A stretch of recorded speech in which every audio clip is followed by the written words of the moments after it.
All right, it is super windy. It says 24-mile-an-hour winds on the weather, but yeah, I don't know about that. Pretty sure it's more than that. At least the gusts got to be, I don't know, twice that. It's pretty windy. You can see stuff.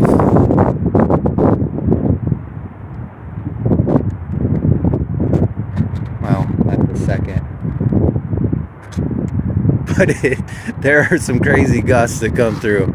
Anyway, so getting ready to go to the joists, I was thinking about how do I attach, well, more as like it didn't make sense to have a gap here. And so when I looked further into it, this is supposed to be sealed down. So even though this corner is, an inch and a half lower, I guess there's two options. The one being a second sill plate, which I ain't doing that. And then you shim between the two. Maybe if it was a house or something. But the main reason is I ain't jacking around with these stupid anchors anymore. If I put another, it's just the anchors are going to be disappeared. And what a pain in the butt. So I'm just gonna shim each floor joist that needs it and call it a day. And it'll be fine too, man. I've seen some people do it that way. It's just maybe the more probably easier way. And one I even saw there, you get a size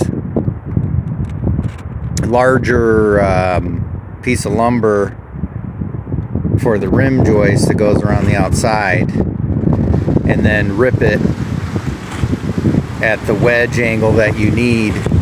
And that made a lot of sense, but I already bought the lumber and I don't know, it's like whatever, I'll just shim it. I don't think it's going to be that much more beneficial in figuring out that wedge and all that. And I kind of have rudimentary tools, so just doing one at a time, I think, whatever. If it takes a little longer, it takes a little longer. I'm not a carpenter. So so I got the sill plate down. You can hear coyote in the distance sometimes. I have the sill plate down and got everything tightened up. More anchors than necessary, but more is better maybe. I don't know. I guess it would be. Especially this side is going to be a less secured with only these pillars here. And then this, for whatever stupid reason, this pillar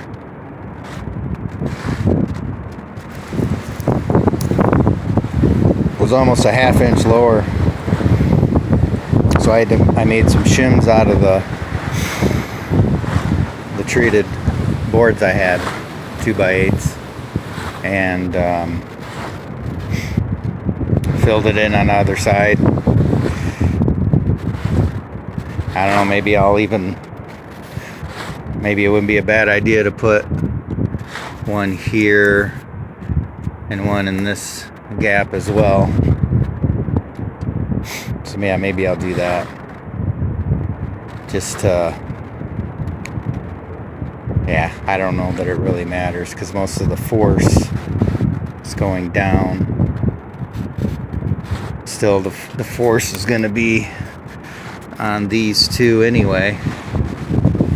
And then the diaphragm effect of all of it pulled together is, basically the reason that you can just have some pillars. It's not like there's tons of weight right there in the gap.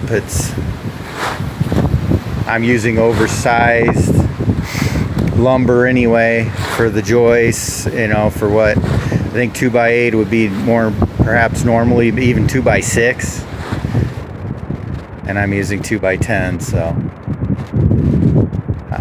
not too worried about it. Alright, well, I guess that's all for now. This storm is gonna be fun.